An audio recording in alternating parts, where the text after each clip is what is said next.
नमस्कार दोस्तों, आपका हमारे YouTube चैनल प्रभात कहानी में स्वागत है। आज मैं आपको शीतला माता की कहानी सुनाने जा रही हूँ। अगर आपको ये कहानी पसंद आए तो कमेंट बॉक्स में शीतला माता की जय अवश्य लिखें। किसी गांव में एक सेठ सेठानी रहते थे। उसके यहाँ किसी प्रकार की कोई कमी नहीं थी। सेठ सेठानी धार्मिक प्रवृत्ति के थे और वह शीतला माता की पूजा किया करते थे। सेठ जी के 2 बेटियां थीं। उनकी बेटी भी पूजा पाठ करती थी। कुछ समय बाद सेठानी की मृत्यु हो गई और दोनों बेटियों का पालन पोषण सेठ जी ने ही किया। उन्होंने अपनी बेटियों को बड़े ही लाड प्यार से पाला था। धीरे धीरे समय बीतता है और सेठ जी की दोनों बेटियां बड़ी हो जाती है तो सेठ जी ने अपनी दोनों बेटियों के संपन्न परिवार में शादी करा दी। कुछ समय बाद सेठ की दोनों बेटियां अपने पिता के घर आई तो सेठ जी ने अपनी बेटियों से पूछा कि तुम्हारा ससुराल कैसा है, वहाँ सब ठीक तो है ना। तब सेठ की छोटी बेटी ने कहा, हाँ पिताजी, मेरे ससुराल में सब ठीक है, सब लोग बहुत अच्छे हैं और पैसों की भी कोई कमी नहीं है। यह सुनकर सेठ जी बहुत खुश होते हैं। फिर सेठ जी अपनी बड़ी बेटी से पूछते हैं तो बड़ी बेटी कहती है कि मेरे ससुराल में भी सब बहुत अच्छे हैं, पैसों की कोई कमी नहीं है, लेकिन वह लोग पूजा पाठ बिल्कुल भी नहीं करते और मुझे भी पूजा पाठ करने से मना करते हैं, लेकिन मैं तो चुपचाप मंदिर जाकर पूजा पाठ कर लेती हूँ। तब सेठ ने कहा, बेटी तुम्हें ऐसा नहीं करना चाहिए। अगर तुम्हारे ससुराल वाले नहीं चाहते कि तुम पूजा पाठ करो तो तुम्हें पूजा पाठ नहीं करना चाहिए। अगर उन्हें ये सब पता चला तो वह बहुत नाराज़ होंगे। तब बड़ी बेटी ने कहा, पिताजी, तो क्या मैं उनके लिए भगवान को छोड़ दूं? तब उनकी छोटी बहन ने कहा कि मेरे घर वाले भी पूजा पाठ नहीं करते हैं और उनकी खुशी के लिए मैं भी पूजा नहीं करती। तुम्हें भी अपने ससुराल वालों की खुशी के लिए पूजा पाठ नहीं करनी चाहिए। तब बड़ी बहन ने कहा, नहीं, मैं ऐसा नहीं कर सकती, मैं भगवान को नहीं छोड़ सकती। मैं अपने प्यार और विश्वास के साथ अपने ससुराल वालों को भी आस्तिक बना दूंगी। फिर उसने अपने पिता से मिलकर दोनों बहनें अपने अपने घर चली गई। समय बीतता है और कुछ दिनों बाद सेठ की बड़ी बेटी के पति की तबीयत बहुत खराब हो गई। जब सेठ की बड़ी लड़की ने देखा तो अपनी सास से कहा कि माँ जी, इन्हें माता का प्रकोप हुआ है, हमें शीतला माता पर शीतल जल चढ़ाना होगा और घर में सादा भोजन खाना होगा, तभी 7 दिन में ये ठीक हो पाएंगे।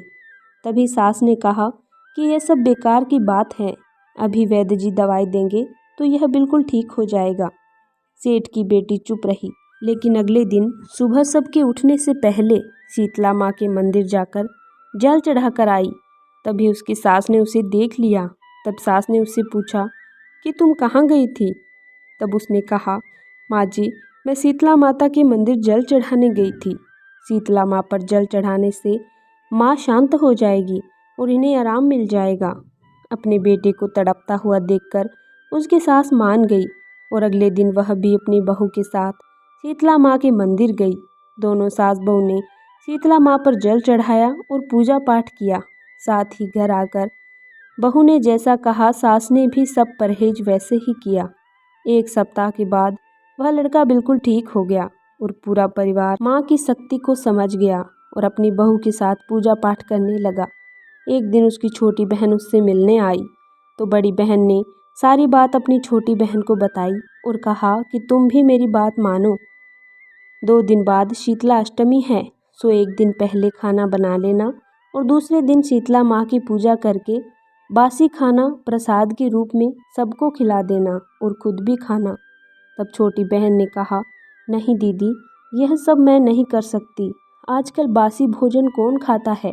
मैं अगर यह अपने ससुराल वालों से कहूँगी तो वह भी नहीं मानेंगे और मुझे भी गंवार समझेंगे। ऐसा कहकर छोटी बहन अपने घर चली गई। फिर शीतलाष्टमी का दिन आया तो बड़ी बहन ने अपने परिवार वालों के साथ शीतला माता की पूजा की और भोग लगाया। एक दिन छोटी बहन अपनी बड़ी बहन के घर आई, पर वह बहुत रो रही थी तो बड़ी बहन ने उसे चुप कराया और पूछा कि क्या बात है, तुम रो क्यों रही हो? तब उसने कहा कि दीदी, एक दिन सपने में शीतला माता को देखा और वह बहुत गुस्से में थी। अगले दिन मेरे ससुर जी की तबीयत खराब हो गई और उन्हें बिजनेस में भी बहुत नुकसान हुआ। तब बड़ी बहन ने कहा कि मैंने तुमसे पहले ही कहा था कि तुम्हारी शादी के बाद पहली शीतला अष्टमी थी, तुम्हें माँ की पूजा करनी चाहिए थी। कोई बात नहीं, चलो तुम मेरे साथ शीतला माँ के मंदिर चलो, सब ठीक हो जाएगा। दोनों बहनें शीतला माँ के मंदिर गई और शीतला माता की पूजा की। माता रानी को शीतल जल चढ़ाया। फिर बड़ी बहन ने कहा कि आज से 40 दिन तक सुबह मंदिर जाकर शीतला माता पर जल चढ़ाना और पूजा करना, सब ठीक हो जाएगा। छोटी बहन ने ऐसा ही किया। नियम से वह मंदिर जाने लगी और पूजा पाठ करने लगी। जब छोटी बहन के ससुराल वालों को ये पता चला तो उन्होंने उसे पूजा पाठ करने के लिए मना किया। तो छोटी बहन ने सबको अपनी बड़ी बहन की कहानी बताई। यह सुनकर उसके घर वालों के मन में भी माँ के प्रति भक्ति जागी और सब मिलकर पूजा पाठ करने लगे। कुछ दिनों बाद सब कुछ ठीक हो गया। शीतला माता की कृपा से दोनों परिवार नास्तिक से आस्तिक बन गए। जय हो शीतला माता की।